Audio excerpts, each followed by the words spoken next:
Are you planning to buy a home this year? Well, it's getting hot outside, and this Oklahoma real estate market is hot as well. It is a seller's market here because inventory is low. So if you are planning to buy a home this year, get prepared and put your best foot forward. I'm Natalie Bratton with RE/MAX First, and here are 10 tips for future home buyers in Oklahoma. Here are 10 tips for buying a home this year in Oklahoma. Number 1, don't go it alone. Hire a local expert, a realtor, to help you in your home purchase. I would be happy to help anyone buy a home in the local OKC metro area. Why use a realtor? Well, 1, the sellers pay the compensation most of the time, so generally you're not out any extra money for using a realtor when you buy. We also have a large network with each other and with our own clients and customers. So a lot of times we know about houses before they even hit the market. We also know the ins and outs of how to get a good deal here, negotiations and resources.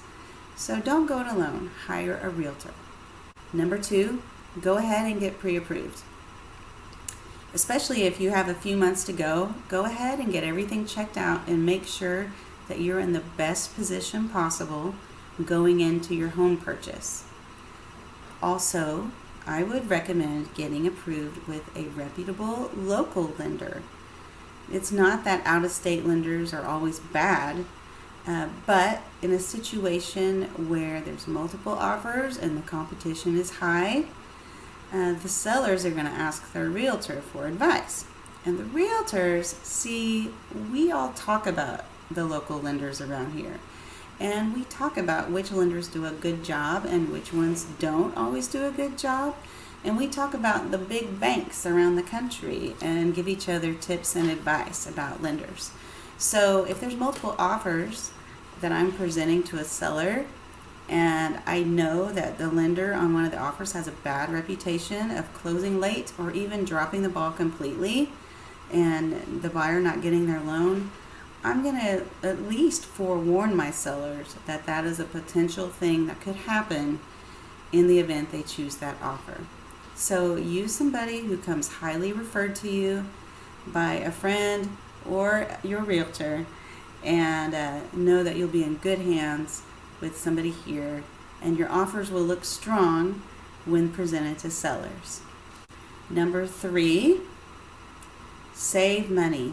Save, save, save. The more cash you can bring into a transaction, the prettier you're going to be to a seller. Of course, paying all cash is fantastic. I would say to those of you who are cash buyers in our market, that doesn't mean that you can go in and lowball a seller and just say, well, it's cash, take me.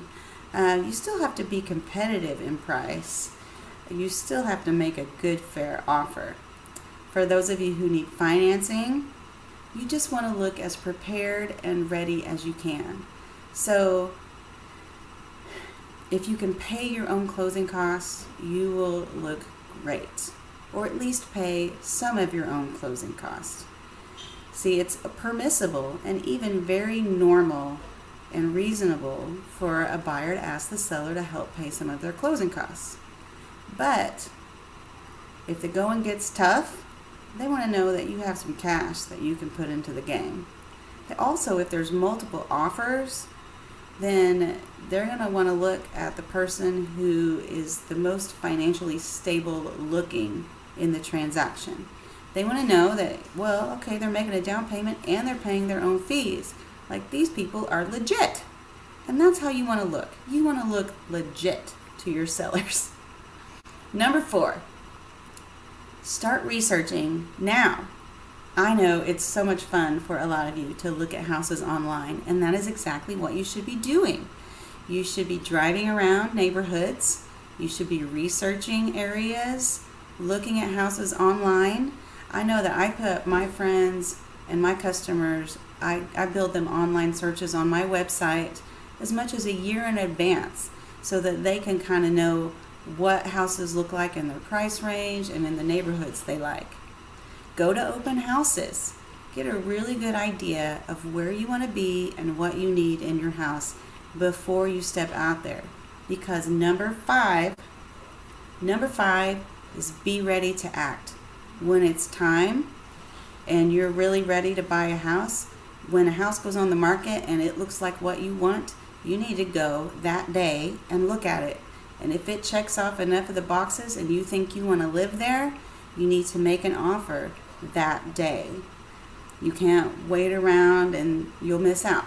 So, especially if you're in a lower up to average price range, you have to be ready to act as soon as you find that house that checks off the boxes and meets the criteria you want. When making an offer, think about maybe what the seller needs as well.